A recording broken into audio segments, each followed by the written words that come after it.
Mis padres, viaje a mi hermana, a mi facturas. Eres responsable, dijeron. Me fui. Luego rogaron. Si aún no estás suscrito al canal, haz clic en el botón de suscripción y activa la campanita para no perderte ninguna de nuestras historias. Tu apoyo significa todo para nosotros. Si esta historia te parece interesante, déjale un like.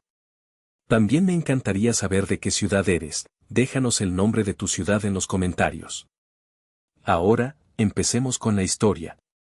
A ver, gente de Reddit, necesito soltar esto que traigo atorado porque, de verdad, a veces la vida supera cualquier guión de telenovela barata.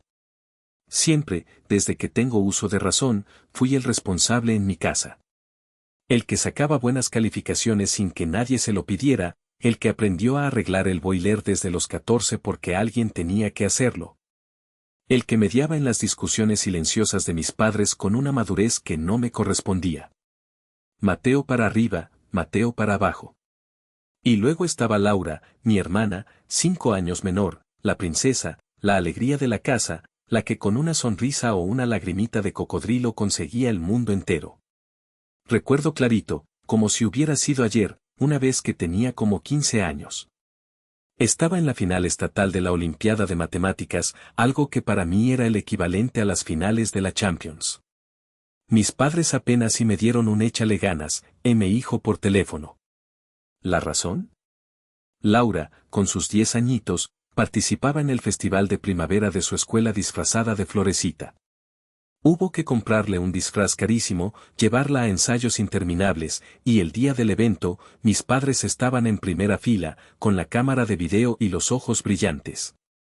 Yo gané esa olimpiada, por cierto. Llegué a casa con mi medalla y un diploma. «Qué bien, Mateo, ponlos ahí en tu cuarto», dijo mi mamá sin despegar los ojos de la telenovela, mientras mi papá asentía, más ocupado en el resumen deportivo. No hubo cena especial, no hubo felicitaciones efusivas. Era lo que se esperaba de mí. Unos años después, yo junté cada peso de mi trabajo de medio tiempo en una papelería para comprarme mi primer coche, un Tsuru usado que para mí era un Ferrari. A los 6 meses, mis padres le compraron a Laura un March de agencia, nuevecito. Es que ella sí lo necesita para ir a la universidad y para sus prácticas, Mateo. Tú te mueves bien en camión, además ya tienes tu carrito. Ni cómo replicar. Así fue siempre. Mis logros eran obligaciones cumplidas, sus caprichos, necesidades imperantes. Avancemos rápido a hace unos meses. Doble graduación en la familia. Yo terminaba mi maestría en ingeniería de software con mención honorífica. Laura, a sus 23, por fin terminaba la licenciatura en diseño gráfico, después de un par de semestres extras y alguna que otra ayudadita mía en materias de programación que no entendía. La casa era un hervidero de emoción, pero no precisamente por mi logro. Toda la atención, los susurros, los planes, giraban en torno a Laura. La cena de celebración fue en un restaurante elegante. Brindamos. Mi papá dijo unas palabras sobre el orgullo de tener 2 hijos profesionistas, pero rápidamente el discurso se centró en la nueva etapa de Laurita, llena de éxitos y creatividad. Y entonces, mi mamá, con esa sonrisa que reservaba para los grandes anuncios, soltó la bomba: «Laurita, mi vida, como te esforzaste tanto», yo me aguanté una tos que sonó a sarcasmo puro. «Te tenemos una sorpresa que sabemos te va a encantar, un viaje de 3 semanas por Europa, París, Roma, Madrid, todo pagado, para que te inspires, te codees con gente de mundo y festejes como la reina que eres». Laura pegó un grito que casi rompe las copas. Abrazos, besos, lágrimas de felicidad. Yo sonreí, aplaudí, hice el papel de hermano orgulloso. La procesión, como siempre, iba por dentro. Al día siguiente, mi papá me llamó a su pequeño estudio en la casa, con esa solemnidad fingida que usaba cuando iba a pedirme algo complicado. Mi hijo, qué orgullo lo de tu maestría, Un verdadero logro. Y como sabemos que tú eres muy maduro para tus cosas, que no te van los aspavientos, tu madre y yo también te tenemos un detallito. Me extendió un sobre amarillo, bastante abultado. Por un instante, una mínima, estúpida esperanza me hizo pensar en un reloj, un bono, algo que reconociera mi esfuerzo. Lo abrí. Y el aire se me fue de los pulmones. No era un cheque. No era un boleto de avión. Era un fajo de papeles. Facturas vencidas de luz, agua, teléfono e internet de la casa, de varios meses.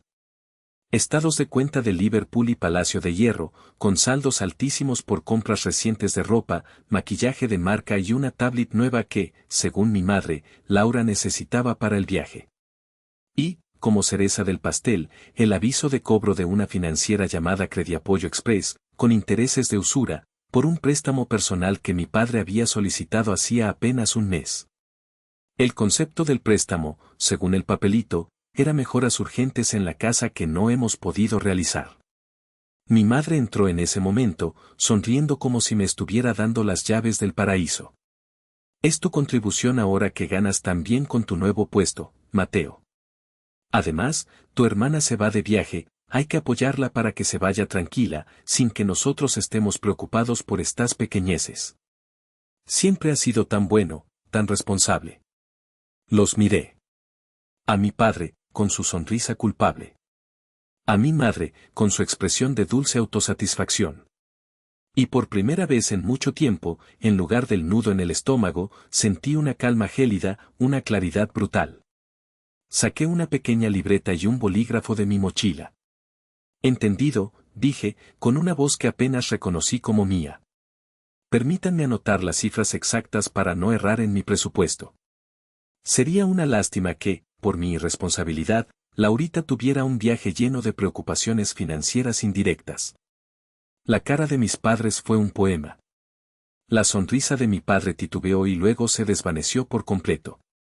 Mi madre frunció el ceño, como si no entendiera mi reacción. Yo, mientras tanto, seguí con mi actuación de eficiencia. Entonces, para la factura de luz, ¿cuál es el monto exacto del adeudo incluyendo los recargos por falta de pago? Veo aquí que son 3 bimestres. Mi padre carraspeó, visiblemente incómodo. Bueno, hijo, no es tanto. La cifra, papá, por favor. Necesito ser preciso. Balbuceó un número. Lo anoté meticulosamente. Perfecto. La tablet de Laura fue comprada a meses sin intereses o de contado en la tarjeta de Palacio de Hierro. Porque el estado de cuenta solo muestra el cargo total. Mi madre intervino, ya con un filo en la voz. Ay, Mateo, ¿a qué viene tanto interrogatorio? Se compró y ya. Tu hermana la necesitaba. Solo quiero claridad financiera, mamá. Para administrar correctamente este generoso paquete de responsabilidades. Anoté una estimación, asumiendo que no había meses sin intereses. Y el préstamo a Crediapoyo Express, continué, mirando fijamente a mi padre. Veo que la tasa de interés anual es del 85%, ¿cuál fue el motivo real de este préstamo? Porque dudo que haya habido mejoras urgentes en la casa que yo no haya notado. Mi padre se encogió un poco. Fueron para los boletos de avión de Laura y algunas reservaciones de hotel. Se nos complicó un poco el presupuesto del viaje. Ah, ya veo. O sea, parte del viaje de ensueño de Laura también se suma a mis nuevas obligaciones. Anoté la cantidad del préstamo más una proyección de intereses. Laura entró en ese momento al estudio, tarareando, buscando a mi madre para preguntarle algo sobre su maleta nueva. Vio la escena, mi libreta, las caras largas. ¿Qué tanto cuchichean? Ay, Mateo, qué pesado eres, como si fueras de Hacienda. Pues obvio nos vas a ayudar con los gastos, ¿no? Para eso eres el hermano mayor y el que gana súper bien en esa empresa de computadoras. La miré, pero no le respondí. Seguí con mis padres. Solo quiero entender el alcance total de mi regalo de graduación para tomar decisiones informadas. Cerré la libreta con un chasquido suave. Gracias por la información. Lo evaluaré detenidamente y les comunicaré mi decisión. Me levanté y salí del estudio, dejándolos con la palabra en la boca y una expresión de incredulidad total. Esa calma mía, esa falta de gritos o reclamos, los había descolocado mucho más que cualquier rabieta. Esa noche no dormí. No por angustia, sino por una febril actividad. Primero, me metí a mi banca en línea, revisé mis cuentas, mis ahorros, mi propio reporte de buró de crédito. Estaba limpio, afortunadamente. Luego, recordé algo que me había dado un escalofrío durante la reunión. Mi madre había mencionado que la tablet la habían comprado con la tarjeta. ¿Cuál tarjeta? Yo casi no usaba crédito, y si lo hacía, era con mi propia tarjeta bancaria, que siempre pagaba a tiempo. Empecé a hurgar en mis papeles viejos, en esas carpetas que uno guarda por si acaso. Y ahí estaba. Un contrato de apertura de cuenta de un banco, de cuando tenía 18 años. Una cuenta de débito que había abierto con mi madre como cotitular, por insistencia suya, para empezar a hacer historial y para que ella pudiera ayudarme a administrarme mientras estaba en la universidad. Recordaba vagamente que venía con una tarjeta de crédito asociada, con un límite bajísimo, que yo jamás activé ni usé. Asumí que esa cuenta estaba cancelada o en ceros desde hacía años, desde que abrí mis propias cuentas y me independicé financieramente. Un sudor frío me recorrió la espalda. ¿Sería posible? Llamé a Carlos, mi mejor amigo desde la secundaria, que además es abogado. Eran las 2 de la mañana, pero sabía que estaría despierto jugando alguna cosa en línea. Le conté todo, desde el regalo hasta mis sospechas sobre la tarjeta olvidada. Carlos escuchó en silencio y luego soltó un «No manches, Mateo». Y esos güeyes se pasaron de lanza. Pero qué bueno que te pusiste trucha. Me aconsejó que, primero, no hiciera ningún pago de las deudas que me endilgaron. Segundo, que intentara obtener los estados de cuenta de esa tarjeta conjunta urgentemente. Y tercero, que empezara a buscar un lugar para irme, pero ya. Colgué y llamé a mi tío Fernando, el hermano de mi papá, un hombre callado pero muy derecho, dueño de un taller mecánico y la única persona en la familia que siempre me había tratado con un respeto genuino. Le conté la situación, con la voz un poco temblorosa, lo admito. Mi tío suspiró al otro lado de la línea. Lo sabía, Mateo. Algo así iba a pasar. Hace unas semanas intenté hablar con tu padre, le dije que estaban abusando de tu buena voluntad, especialmente con los gastos de Laura, que ya parecía de la realeza. Pero Ricardo no me hizo caso, ya sabes cómo es cuando Elena se le mete en la cabeza algo. Cuenta conmigo para lo que necesites, sobrino. Y haces bien en pensar en tu futuro. Esa conversación me dio el último empujón que necesitaba. El resto de la noche la pasé en portales inmobiliarios, buscando departamentos en renta y en sitios de pequeñas mudanzas. Al amanecer, tenía un plan. Redacté una nota, concisa y formal, estimados padres y Laura, tras un análisis detallado de la situación financiera que me presentaron durante nuestra conversación del día de ayer. Y el preocupante descubrimiento de posibles deudas adicionales generadas sin mi consentimiento explícito en cuentas conjuntas que yo consideraba inactivas desde hace años. He tomado la irrevocable decisión de declinar su propuesta de contribución a los gastos familiares que detallaron. Adjunto encontrarán los documentos que tuvieron a bien entregarme. Les sugiero encarecidamente que busquen asesoría financiera profesional para manejar sus finanzas de manera responsable. En cuanto a mí, he decidido, con efecto inmediato, enfocar todos mis recursos y energía en mi propio bienestar y futuro financiero. Que tengan un excelente viaje a Europa, Laura. Atentamente, Mateo. Coordiné con una pequeña empresa de mudanzas para que pasaran a media mañana del día siguiente, un martes, cuando sabía que mi padre estaría en su cita semanal de dominó.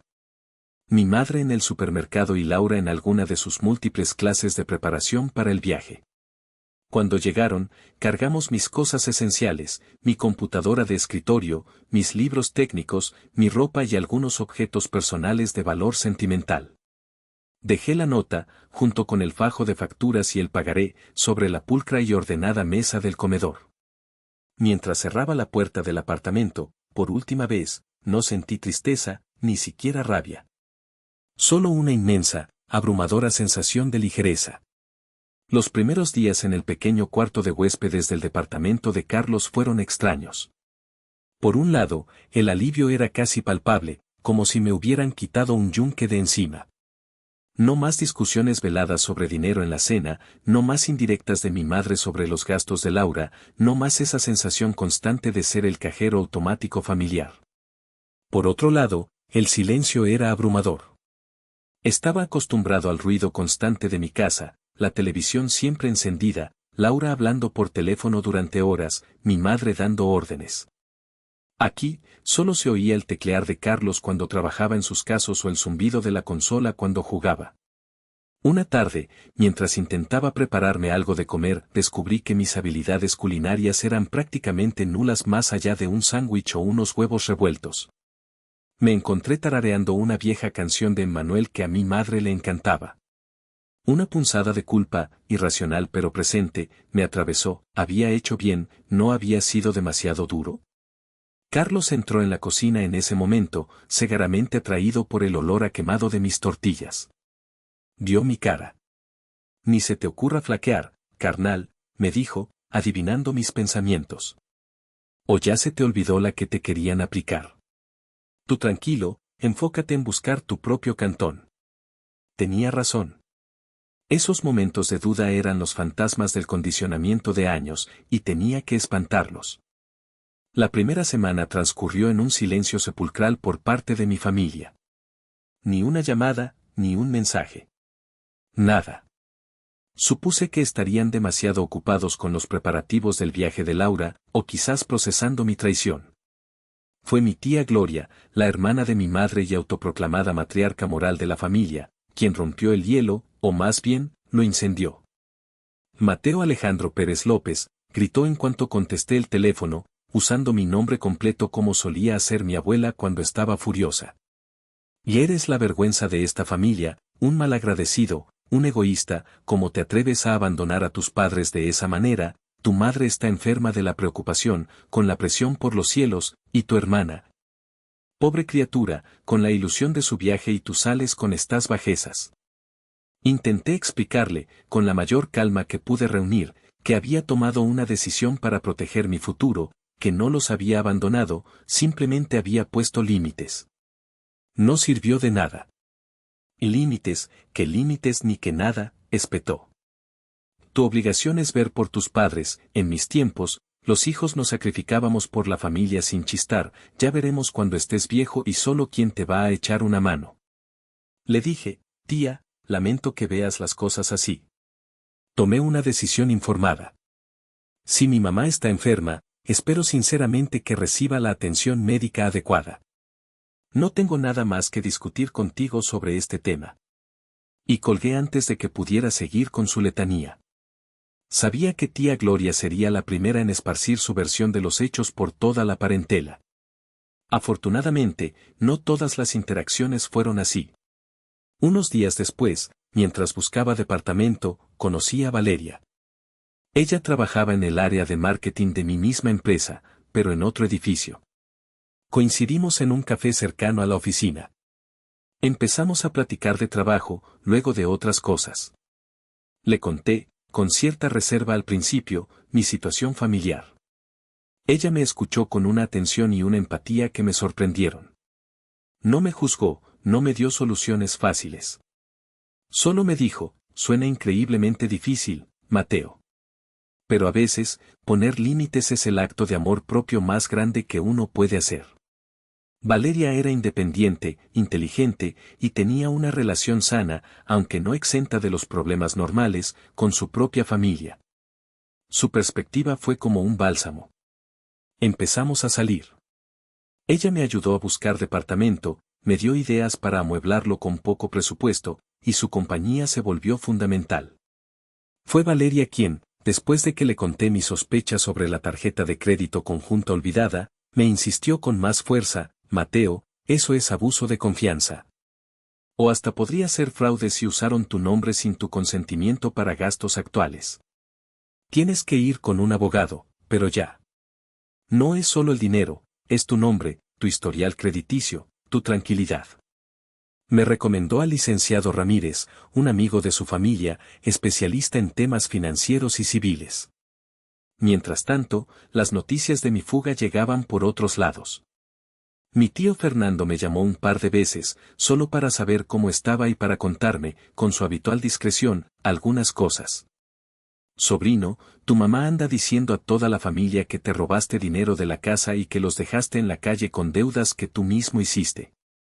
Quería que supieras la clase de mentiras que está inventando para quedar como víctima. No estás solo en esto, varios en la familia sabemos cómo es Elena. También me contó que Ricardo, mi padre, andaba cabizbajo y preocupado, pero incapaz de contradecir a mi madre. Don Joaquín, el vecino de toda la vida de mis padres, un viejito chismoso pero de buen corazón, me encontró un día en el mercado.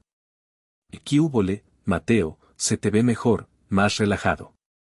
Oye, tu mamá anda que trina, diciendo que te portaste como un Caín. Pero yo digo que más bien se te acabó la paciencia, ¿verdad? Porque el otro día vi a tu hermana Laurita haciendo un berrinche de niña chiquita en el Palacio de Hierro porque no le pasaba la tarjeta. Y luego, a tus papás los vi salir muy serios de un banco de esos que prestan caro. Aguas con eso, hijo. El comentario de don Joaquín sobre la tarjeta de Laura y el banco me encendió todas las alarmas. Siguiendo el consejo de Valeria, agendé una cita con el licenciado Ramírez. Le llevé todos los papeles que tenía, incluyendo el viejo contrato de la cuenta conjunta. El abogado fue muy profesional. Me explicó que, efectivamente, al ser una cuenta mancomunada y yo uno de los titulares originales, legalmente tenía una responsabilidad.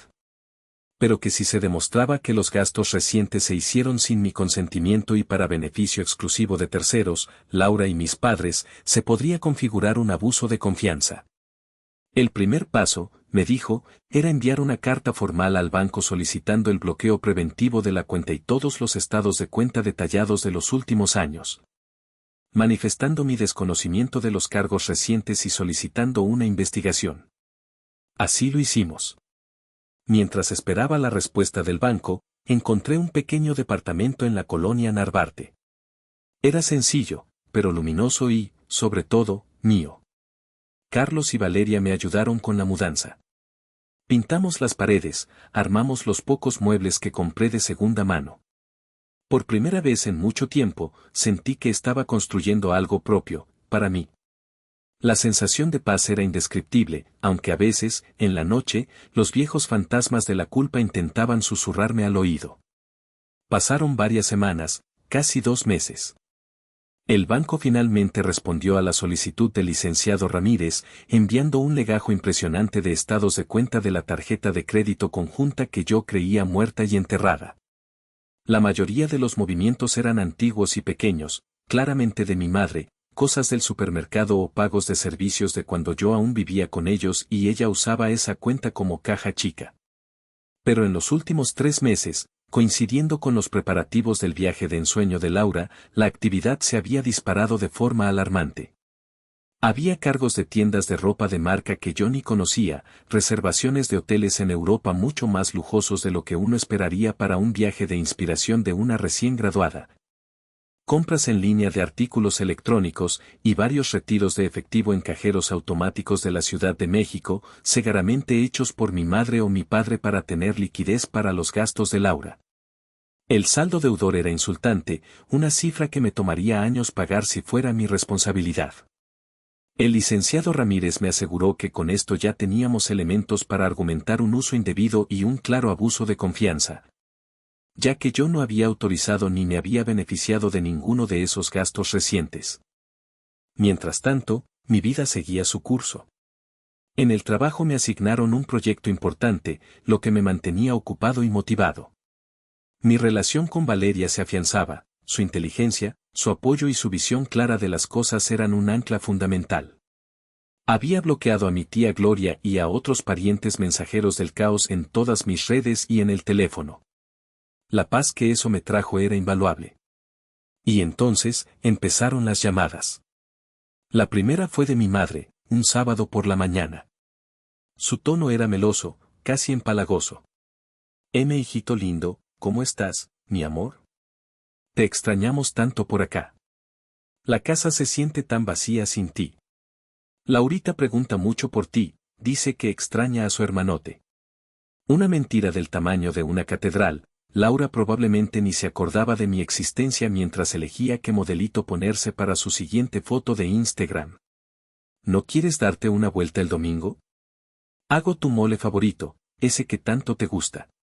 Mi respuesta fue cortés, pero firme y distante. Gracias por la invitación, mamá, me da gusto saber de ti. Espero que todos estén bien. Por ahora, estoy muy ocupado con un proyecto nuevo en el trabajo y tengo algunos compromisos personales. Quizás en otra ocasión. No iba a caer en la trampa de la normalización. Unos días después, llamó mi padre. Su voz sonaba genuinamente afligida, lo cual me preocupó por un instante. Mateo, hijo, qué bueno que contestas. Oye, han surgido unos problemitas económicos aquí en la casa. Unos pagos que se nos juntaron, el predial, la tenencia del coche de tu hermana, ya sabes cómo es esto. Y tu mamá anda muy agobiada, con los nervios de punta, ¿no podrías, no sé, echarnos una mano este mes? Solo para salir del bache, para que tu mamá se tranquilice. Tragué saliva. La vieja táctica de usar la preocupación de mi madre como moneda de cambio. Papá, lamento sinceramente que estén pasando por dificultades económicas, le dije, con toda la calma que pude. Pero como les dejé claro en mi nota hace ya varios meses, mis finanzas ahora son completamente independientes de las de ustedes. Tomé esa decisión y la voy a mantener.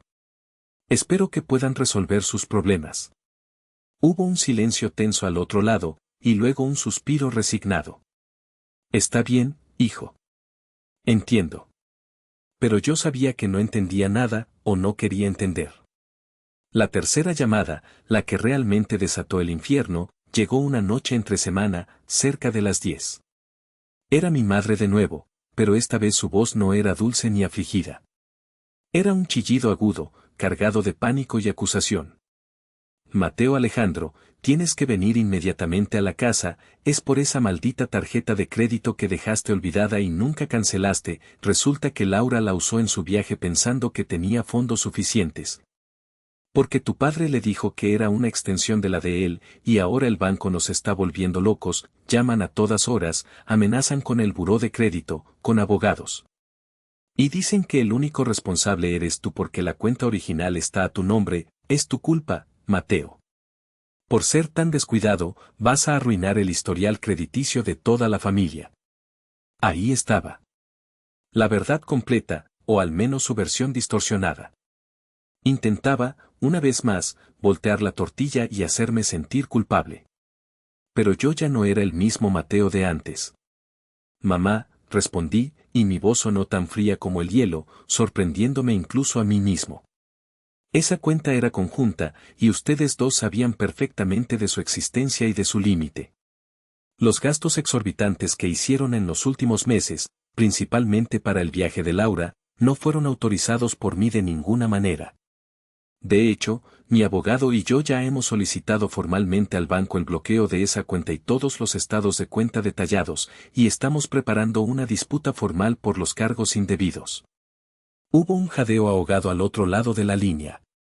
Cuando tenga una resolución del banco y una estrategia legal clara, y solo entonces, me comunicaré con ustedes para definir los siguientes pasos a seguir. Mientras tanto, les exijo que no tomen ninguna decisión unilateral respecto a esa cuenta, que no hagan ningún pago y que no intenten negociar nada con el banco a mi nombre. Y una cosa más, no quiero volver a escuchar que esto es mi culpa. La única culpa aquí es de quien usó una tarjeta que no le correspondía y de quienes lo permitieron. Buenas noches. Colgué antes de que pudiera replicar. Mi corazón latía con fuerza, una mezcla de indignación y, extrañamente, una especie de poder recién descubierto. Inmediatamente, llamé al licenciado Ramírez para ponerlo al tanto de la llamada de mi madre. Excelente, Mateo, me dijo el abogado. Su desesperación es nuestra mejor arma. Significa que el banco ya los está presionando fuerte. Mantén tu postura. Nosotros tenemos el control. Y así era. Por primera vez en mi vida, sentía que yo tenía el control. La llamada desesperada de mi madre fue la señal que el licenciado Ramírez y yo esperábamos. Significaba que la presión del banco estaba surtiendo efecto y que mis padres, junto con Laura, estaban empezando a sentir el agua hasta el cuello. El abogado me aconsejó esperar unos días más, dejar que se cocinaran en su propio jugo, mientras él terminaba de preparar un borrador de convenio de reconocimiento de adeudo y deslinde de responsabilidad para mí. Quería que llegáramos a la inevitable confrontación con todas las herramientas legales de nuestro lado. Esos días fueron tensos. Recibí varias llamadas más de mi madre, alternando entre súplicas llorosas: Mateo, por lo que más quieras, ayúdanos, tu hermana está destrozada, no come, no duerme, y veladas amenazas: si no haces algo, esto va a explotar y tú serás el único perjudicado con el buró. A todas respondí con la misma frase preparada: mamá, el asunto está en manos de mi abogado. Cuando tengamos una propuesta, nos comunicaremos. Mientras tanto, no puedo discutir más el tema. Finalmente, una semana después de la llamada inicial de pánico, el licenciado Ramírez me dijo que teníamos todo listo. Decidimos que la reunión sería en mi departamento. Quería tener el control del terreno de juego.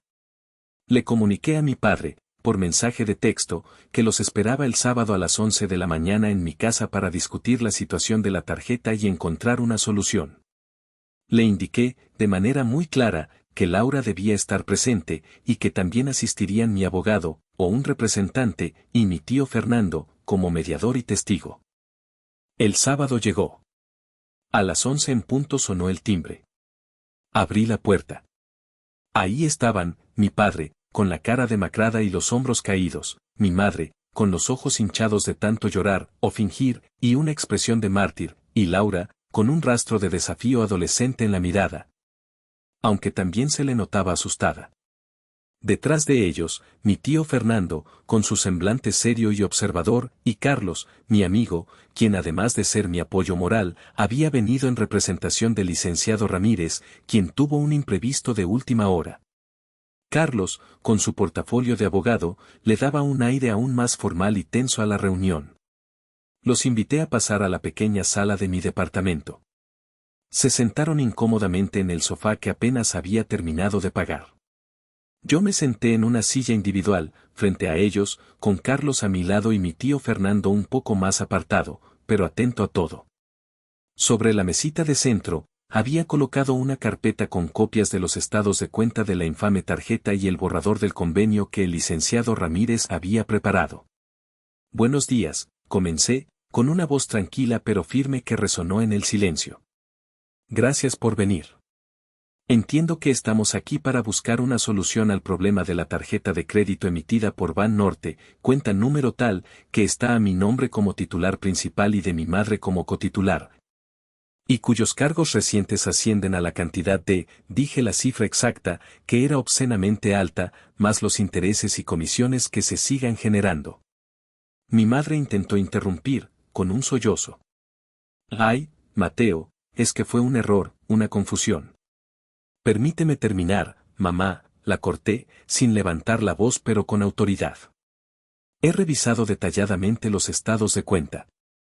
Aquí los tengo. Abrí la carpeta y empecé a sacar hojas. Veo, por ejemplo, Laura, un cargo del 15 de julio en la boutique Chic Parisien, por el equivalente a 2.000 euros. ¿Podrías explicarme si la compra de ese bolso de diseñador constituía una emergencia o una confusión? Laura se puso roja como un tomate. Y pues, es que, todas mis amigas compraban cosas, yo pensé que la tarjeta tenía mucho dinero, además, papá me dijo que la usara para lo que necesitara. También veo, continué, implacable, dirigiéndome ahora a mis padres, múltiples disposiciones de efectivo en cajeros automáticos de la Ciudad de México durante las semanas previas al viaje, que suman casi 30.000 pesos. Y una cuenta de 500 euros en un club nocturno en Ibiza, a nombre de Laura Pérez. ¿Alguno de ustedes puede justificar estos gastos como necesarios o confusiones? El silencio era espeso. Mi padre miraba al suelo. Mi madre empezó a llorar de verdad. Laura murmuró algo sobre precios engañosos y malas influencias. Carlos intervino entonces, con su voz de abogado. Señores Pérez, la situación es clara. Se ha hecho un uso indebido de una línea de crédito a nombre de Mateo, generando una deuda considerable de la cual él no tuvo conocimiento ni beneficio. Esto, legalmente, se tipifica como abuso de confianza y, dependiendo de las circunstancias exactas de cómo se obtuvieron y usaron los fondos, podría incluso rayar en el fraude. Mi madre soltó un grito ahogado. No somos criminales, somos su familia. Y precisamente porque son su familia, retomé yo, es que estoy ofreciendo una salida que evite consecuencias legales mayores para ustedes.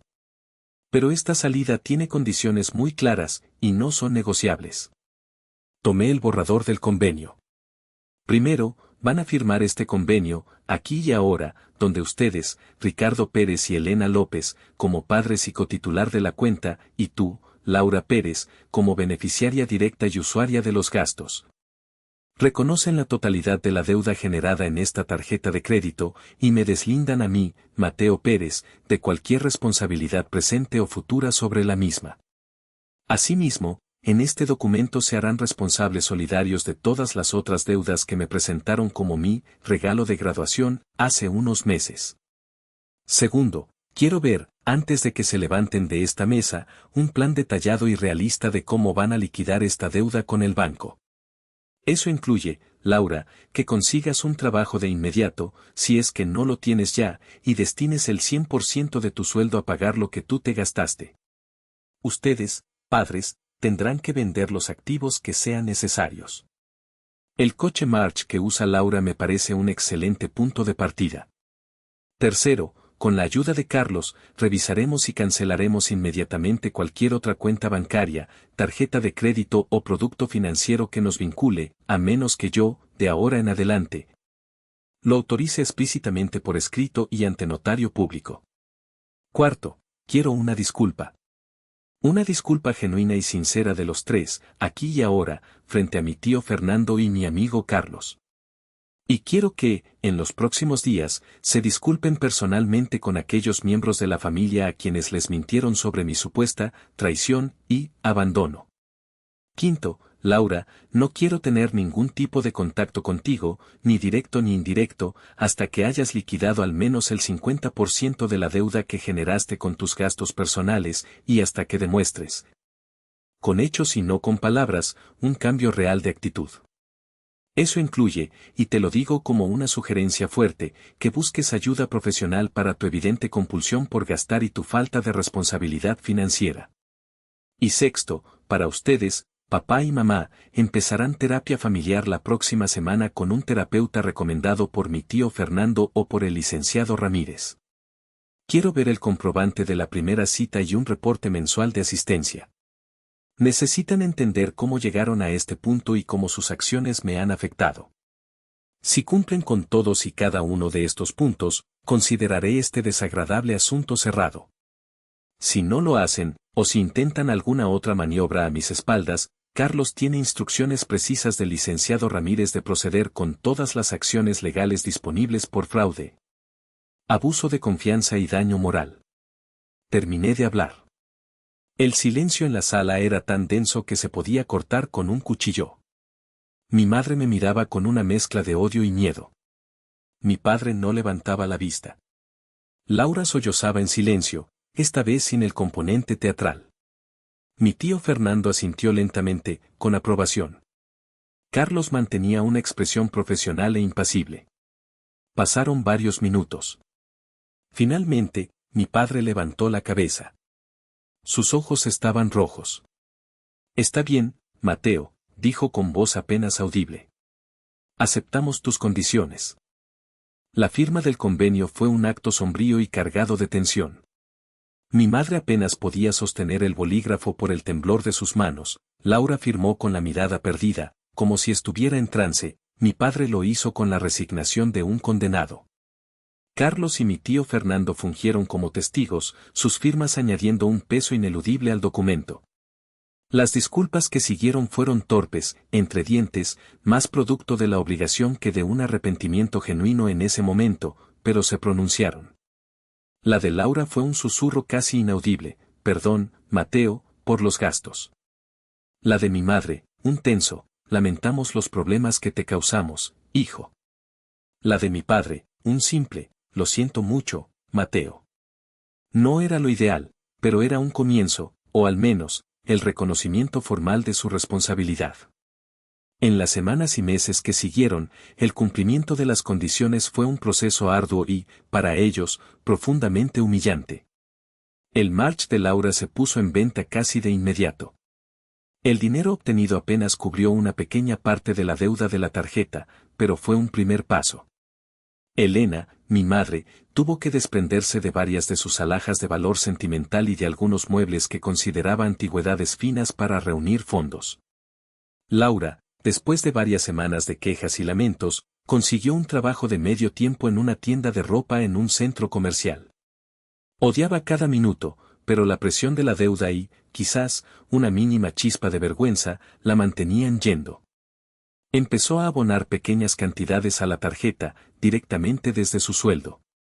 Las sesiones de terapia familiar de mis padres, según me contaba discretamente mi tío Fernando, quien se había encargado de recomendarles un buen terapeuta, empezaron siendo un campo de batalla.